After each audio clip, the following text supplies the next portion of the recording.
স্বাগতম পাপ্পুজনের বাংলা নেটওয়ার্কিং সিরিজে। তোমাদের সাথে আছি আমি।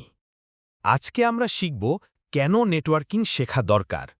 নেটওয়ার্কিং কেবল ইন্টারনেট চালানোর জন্য না, এটা এখন একটি গুরুত্বপূর্ণ স্কিল যা তোমার ক্যারিয়ার গড়ে তুলতে সাহায্য করতে পারে। চলো জেনে নেই নেটওয়ার্কিং শেখার 5টি বড় কারণ।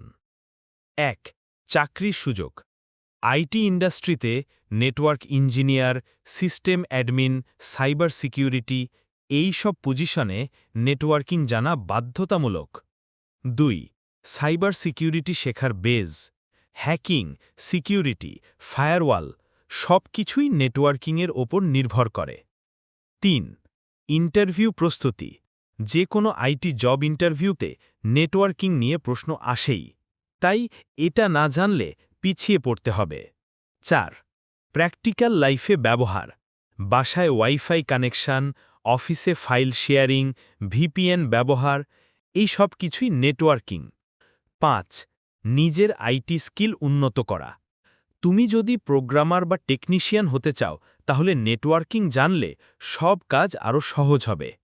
নেটওয়ার্কিং শেখা মানে শুধু একটা কোর্স শেষ করা না, এটা একটা স্কিল যা ভবিষ্যতে বহু দরজার তালা খুলে দিতে পারে। আজকাল গুগল, অ্যামাজন, ফেসবুক সব কোম্পানিই চায় দক্ষ নেটওয়ার্ক ইঞ্জিনিয়ার। তারা ভালো বেতনও দেয়। তুমি যদি চাও নিজের জন্য একটা টেক ক্যারিয়ার তৈরি করতে, তাহলে নেটওয়ার্কিং শেখা শুরু করো আজ থেকেই। এই ছিল লেসন 2, কেন নেটওয়ার্কিং শেখা দরকার। ভিডিওটি ভালো লাগলে লাইক দিও, বন্ধুদের সঙ্গে শেয়ার করো এবং অবশ্যই সাবস্ক্রাইব করো পাপ্পু জোন চ্যানেল। পরবর্তী লেসনে আমরা জানব নেটওয়ার্কের ধরন ল্যান, ম্যান, ওয়ান সম্পর্কে। পাপ্পু জোনের পক্ষ থেকে বলছি, দেখা হবে পরবর্তী ভিডিওতে। ধন্যবাদ।